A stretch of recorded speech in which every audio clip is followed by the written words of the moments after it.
அதிகமான அன்போ சில நேரம் டார்ச்சர் தான் பண்ணும். கண்டிப்பாங்க. அளவுக்கு மிஞ்சினா அமிர்தமே நஞ்சாகும் போது அன்பு மட்டும் ஆகாதான்.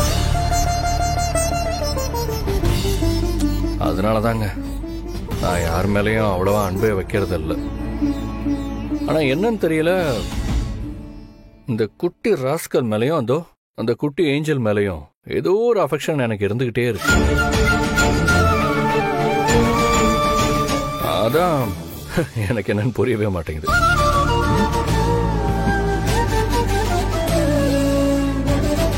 நீ வாலு, நீ என் கூட வந்துடுறியா? நான் வர மாட்டேன்.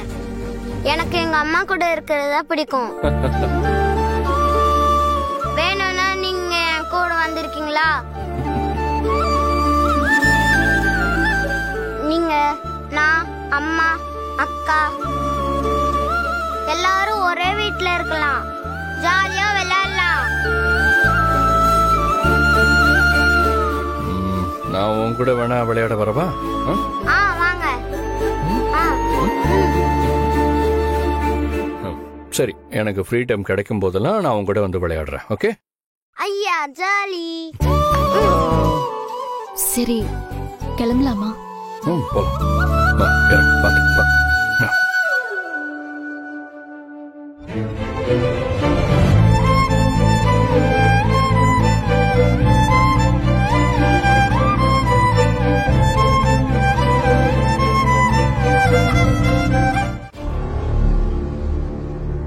பாரதி, அந்த ஸ்லிப்பை கொடுங்க.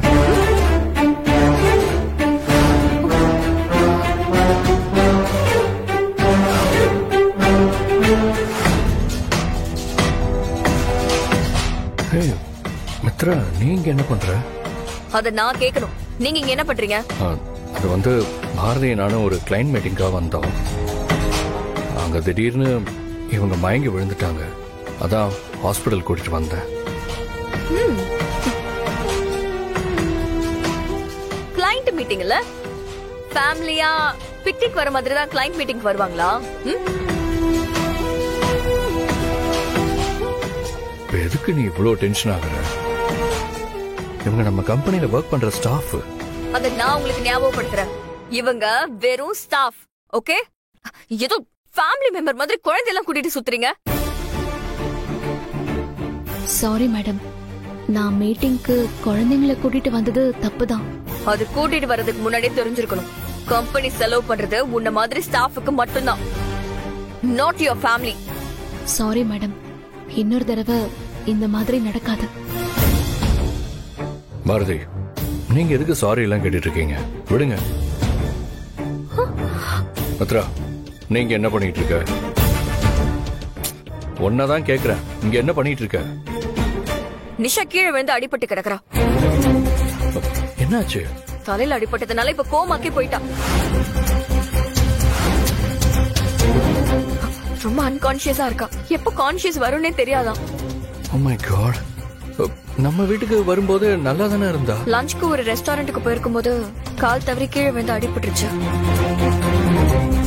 காலையில பேசும்போது கூட கல்யாணத்துக்கு ஒரு வாரத்துக்கு முன்னாடி வரேன்னு சொன்னான். இப்போ சரி, இப்ப அவ எங்க இருக்கா? எமர்ஜென்சி வார்டுல இருக்கா. பக்கத்துல அவங்க ஃப்ரெண்டு வீட்ல விளையாடிட்டு இருக்காங்க. என்ன பாரதி, இன்னைக்கு வேலைக்கு போலியா? வேற வேலைக்கு கேட்டிருக்கேன், இன்னும் கூப்பிடல பாட்டி. வேற வேலைக்கா? ஏன் இப்ப போயிட்டு இருந்த வேலை என்னாச்சு? என்னாச்சா? அவ்வளவுதான்.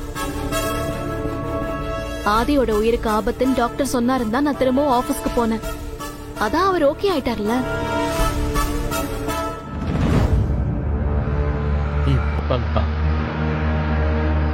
வாங்க வாங்க. வணக்கம். வணக்கம். வணக்கங்க அக்கா. இவர்தான் நம்ம பல்லவி ஹோட்டல் ஓனர். வணக்கம், உட்காருங்க. பாரதி, இவங்களுக்கு குடிக்க ஏதாச்சும் எடுத்துட்டு வா. இல்லங்க, வேண்டாம், கொஞ்சம் நேரம் ஆகட்டும்.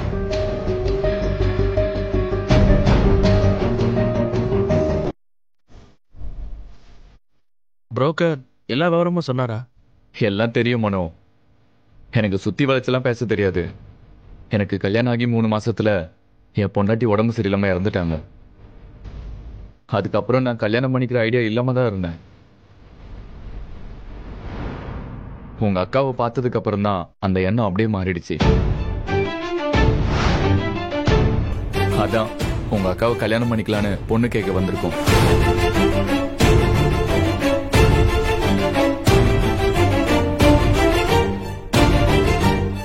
குழந்தைங்களை பத்தி எந்த கவலையும் வேண்டாம். எனக்கு அவங்களோட கடந்த கால வாழ்க்கையை பத்தி எந்த கவலையும் இல்லை.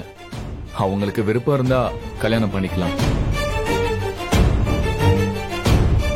எங்களுக்கு சொந்தமா ஹோட்டல் இருக்குது. 2 வீடு வாடகைக்கு விட்டுருக்கோம். இவன் எங்களுக்கு ஒரே பையன். இவனுக்கு ஒரு அக்கா இருக்கா. அவளும் அவன் புருஷனும் சிங்கப்பூர்ல செட்டில் ஆயிட்டாங்க. இனிமே நீதாம்மா எங்களுக்கு மகளா இருக்கணும். உங்களை பார்த்தா நல்லவங்க மாதிரி தான் தெரியுது. ஆனா திடீர்னு நீங்க எல்லாம் வந்ததால என் பொண்ணு கொஞ்சம் யோசிக்கிறான்னு நினைக்கிறேன். இதுல யோசிக்கிறதுக்கு ஒண்ணும் இல்ல. எனக்கு இன்னொரு கல்யாணத்துல விருப்பம் இல்ல.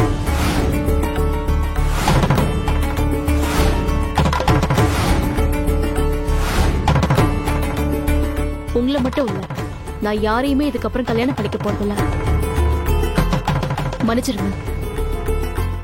என் வாழ்க்கை என் குழந்தைங்களுக்காக மட்டும்தான். என் தம்பி என் மேல இருக்கிற அக்கறையில உங்களை வர சொல்லிருப்பான். சோ அவனுக்காகவும் உங்ககிட்ட நான் மன்னிப்பு கேட்டுக்கிறேன்.